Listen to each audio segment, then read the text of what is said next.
Over 2025 and heading into 2026, I've noticed a clear trend. More and more job descriptions, especially here in the UK, are listing K6 as a desirable skill for testers. So in this video, I want to demonstrate how K6 might be used in a real-world testing scenario. To do this, I want to look at a project I worked on with an energy company. They had a web-based application where multiple third-party contributors could potentially add data simultaneously, triggering the back-end API calls. After successful functional cross-browser testing, we needed to understand how this application performed under load, especially with multiple users logging in at the same time. So I want to look at how we can use Docker, Flask, and K6 to simulate the API load scenarios. So let's briefly look at each of those tools and discuss why they're useful in our scenario. So let's start with Docker. Docker is an open source platform that enables developers to package applications along with their dependencies into standardized units that are called containers. Now these containers are lightweight and portable, ensuring consistent operation across various computing environments. In our test scenario, it gives us a consistent and isolated environment to run our tools. So we run our mock API in Flask, which is simulating the back-end API calls. Our testing tool in this case is the K6 runner, executing the load scripts, and then we have a monitoring stack that we'll look at later, which is Prometheus and Grafana. And this gives us an environment isolation, so it's allowing Python, the Flask and the K6 to be installed within containers rather than on the local machine. The second of our tool set is Flask. Now this is a lightweight web framework written in Python. For us, it gives us a mock API for the testing so that we don't need a production system. It's quick to set up for demos and training, and it gives us full control of the endpoint's response and behaviors, so we can simulate timeouts, delays or errors for realistic testing whilst using the K6 tool to fire requests into it as we would with a real application. So far we have Docker as our encapsulating test environment, and within one of the containers we're going to have Flask acting as our mock API. So to start with, we need the load tool. So K6 is going to sit in our other test container, and let's briefly consider why we're using K6 in this scenario. So why is K6 a suitable choice for the scenario I'm describing? And why is it becoming such a popular tool, and I'm suggesting worth learning for the current job market? Well, if you look at this comparison with two existing tools that you'll be well aware of, you'll start to see what I'm seeing. JMeter has been around since 1998, and LoadRunner is one of the tools that I first learned on, and you have to go even further back for that one to the late 80s. So you're talking nearly 35 years for this tool. So the market for load testing and performance testing is ripe for new players, and K6 is one of those. It's scriptable in JavaScript, it's modern, and it's easy to develop in. It's very lightweight. It's not got the front end heavy GUI resourcing. You don't need to learn how to use all that front end. We'll see that it's got very easy Docker integration as well, and we'll do that here very quickly. It's great for APIs, and that's why we're going to use it in this scenario. And it is very friendly for CI/CD pipelines as well. And we'll also see that we can integrate it with modern reporting, and it's fully open source. So what are the prerequisites to get this scenario running? Surprisingly, there's only one real requirement, and that's Docker Desktop, and that's it. Flask will run inside its own Python container, and K6 will run inside a separate K6 container. And a single Docker Compose file will orchestrate everything, networking the services together and managing the startup. So we don't need anything else installed locally on the machine. No Python, no Node.js, and no standalone K6 or virtual environment. Following on from this, we can visualize what our underlying folder structure will look like. And it really doesn't get much simpler than this.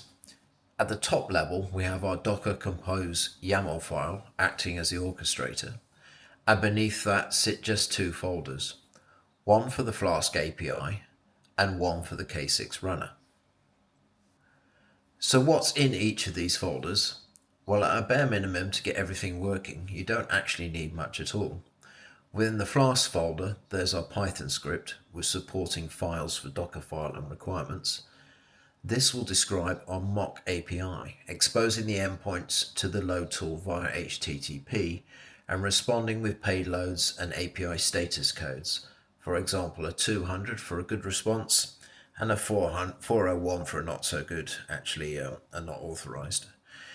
And within the K6 folder, we only need our JavaScript test definition, as K6 itself is being handled with the Docker image that we'll see in a moment. This is the script that defines the load test parameters and performs the validation. So essentially, we only need to understand three key files for our scenario, and that's the overarching Docker Compose YAML file, the Python application file, and the JavaScript test definition. I don't want to go too heavily into code, but I think it's very useful for the demo to go over the high-level concepts. If you are familiar with YML or YAML files, then this is the structure will be immediately readable to you. If not, then no problem. YAML is designed to be easily readable, and it's basically a list of keys and values. Docker will require at a minimum a list of the services that are going to be spun up. So here we see our top level services key, and then below that, matching our folder structure, we have our service definitions. Let's start with K6, as that's the simpler of the two. Image tells Docker where to find the Docker image. Here we'll be using the official Grafana K6 Docker image, and this is why we don't need to install K6 locally, as this image will already contain the K6 binary. Container name is self-explanatory, it assigns the name to the container in Docker. Volumes is maybe not so obvious. This is to mount the K6 folder from the local machine into the container at location K6. So this is how the container can see and run the K6 test script that is in our local folder. Entry point will tell the container what to do on startup. In this case, we're telling it to run the K6 binary and then execute the test script located in the K6 folder. So now let's look at the Flask API service. This is slightly more complicated as it's building the target service and providing the mock endpoint. In this service, we are specifying working directory, and this is assigning a working directory within the container. The command line is telling the container to run this command on startup. So it's telling it to install any dependencies and then start the application. Ports is a port mapping, so it's mapping port 5000 inside the container to port 5000 on my machine. So when it's running, I can reach it from a local call, and also the K6 script running in the K6 container can reach it also. If you're interested to go into more depth with Docker Startup File, then a couple of questions here you can consider for further investigation. Firstly, why have I used the command keyword for the Flask API, but when I did the K6 service, I used the entry point keyword? Also, if you look at the command line, I've called out to shell. So why have I had to do this? I'll leave you with those questions and move on to the mock API service, which will generate the target endpoints for our performance test. I don't want to bombard you with Python code, so let's just consider the basics here. The top line is importing the libraries we need. The important one is probably the JSONify, which allows us to build the mock JSON responses. Within the code, the first function is defining the home endpoint. So a call to localhost on port 5000 will respond with Flask API is running. The second function is defining a mock get endpoint data. So this time the JSON response should be a sample response from the API. And the third function is defining a mock post on the login endpoint. And this time we are conditionally sending back a successful response, or we are then sending a 401 if we want to send a not authorized when invalid credentials are used. And then the final part of the script is making the fake API accessible to the K6 container by matching the port number we used in the Docker Compose file. One thing to note here is that we are explicitly setting the 401 for a not authorized response, but we don't have to set a 200. This is because Flask will default to a 200 response for any handled request. It might be worth at this point spinning up the mock API container so we can see those endpoints working. I'm in Docker Desktop now, and I've previously run the Docker Compose file to bring up the container. If I start the Flask API container, it will report within Docker Desktop that it's running. And if I now bring in a browser window and then simply try to reach the server on localhost, you can see I get the response we defined in the Python code. And if I then change the call to the data endpoint, I now get the sample response that we, again, hard-coded in the Python code. And if I finally try to reach the login endpoint that we defined, I get method not allowed. So this will be basically because the browser is trying to do a get, and we defined login as a post. So hence the method not allowed is an expected response. So let's move on to the JavaScript. This is the core of the whole demo. This is the performance test built with K6. I'm not going to go deep into the JavaScript syntax. The point isn't to try and teach any coding. And with AI these days, you don't need to handwrite all the code anyway. What I do want to show you is how testing concepts translate into real automation and how we turn a user journey into something a load tool can execute. So here's the flow I'm going to try and simulate. A real application would start by validating the user. So the first step is a post to the login endpoint with the correct username and password. We then assert that the API is returning a 200 OK on the login, and this tells us that the authentication has now succeeded. Only if that login succeeds do we move on to the call to the data endpoint. And again, when we hit that data endpoint, we check that we're receiving a 200 response. So that's the positive path. And then we add a negative test as well. Here, I'm deliberately sending an incorrect login credential and asserting that the response is coming back with our hard-coded 401, i.e. and not authorized. This gives us a very simple but realistic journey. A valid user, fetch the data. An invalid user, check that we have error handling. That covers the flow itself, but there are two other sections at the top of the script that really show the strength of K6. Firstly, the stages block, and this is what controls the load behavior. This tiny section is incredibly powerful because it defines exactly how many virtual users K6 should generate over time. In the given example, the first 10 seconds are the ramp-up stage to 10 virtual users. And then in the next 10 seconds, the rate of user acquisition is increased until we then reach 30. In the next 20 seconds, it's maintaining a steady state at the 30 user mark. And then in the final 10 seconds, there's a controlled ramp down back to 0. This lets us simulate a realistic pattern of traffic. Steady growth followed by heavy usage, followed by a controlled wind down. And it's all expressed in just these 4 lines of code. Secondly, the thresholds block. This can directly translate acceptance criteria into automation. This is arguably the most powerful part of the tool. If you're working on an agile team, you will be used to acceptance criteria, clear rules that define what done looks like. Typical performance acceptance criteria might be 95% of successful requests must complete within 800 milliseconds. That would be a straight performance AC or metric. Another one, no more than 1% of expected success requests may fail. That would be a measure of reliability, so it could be a straight reliability acceptance criteria. And finally, 99% of functional checks must pass, so that would be a measure of correctness. What K6 lets us do is codify those criteria directly into thresholds.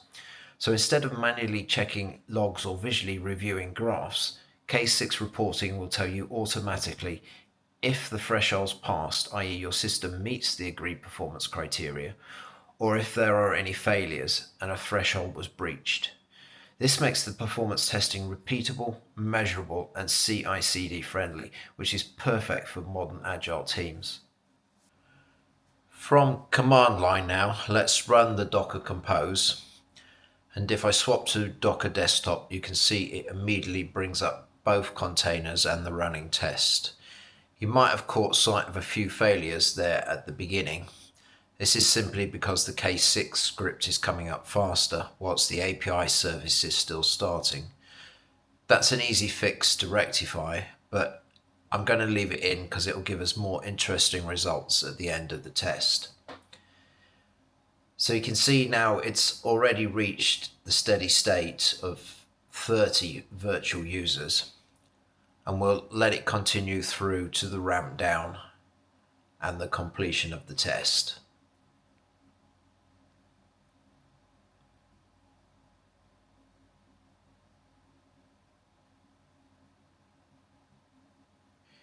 You can see now that K6 has neatly split the results according to our two user journeys. So we have the checks for the valid user journey, followed by the check for the invalid user journey. We can see the 6 failed responses in both journeys. This is, as already mentioned, a result of K6 sending traffic before the Flask API was had exposed the port. So the login is showing 99% success rate, whereas the get is 100%. And if you remember, the get was conditional on receiving a 200 response from the login. So the get wasn't reached when the login was failing. And that is exactly what you might expect from a real world system and how that would behave. The negative journey is showing that the 401 code is being consistently sent back when invalid credentials are sent in. Again, the exception being the first 6 attempts that occurred before the API was ready to respond at all. Let's move on then to the threshold checks, and these are the equivalent of our exceptions criteria verifications. It might be worth overlaying the code again here. The first one was in relation to the duration. All successful responses must be less than 800 milliseconds. And we're actually massively under that with an average of 3 milliseconds.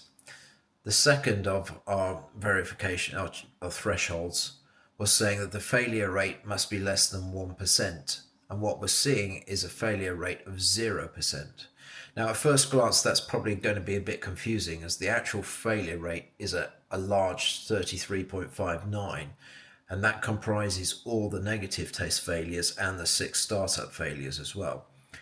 However, what K6 is doing is interpreting the results for us. A 401 would actually fall into an expected response false category, so the negative test is then disregarded from the threshold report. But what about the 6 startup failures? Well, again, K6 is smart enough to recognize these as infra failures and not application failures. They then will also be labeled as expected response false. So again, they are now disregarded from the threshold check. Our final AC was less than 1% of checks are allowed to fail. So we actually just met that one. The startup failures are included in that, but we ended up at 99.6. Let's return back then to the original question. Is K6 still worth learning in 2026?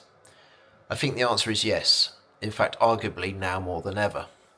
I feel the market is moving away from heavyweight legacy tools, and K6 has matured into a clean, modern way to test APIs under load.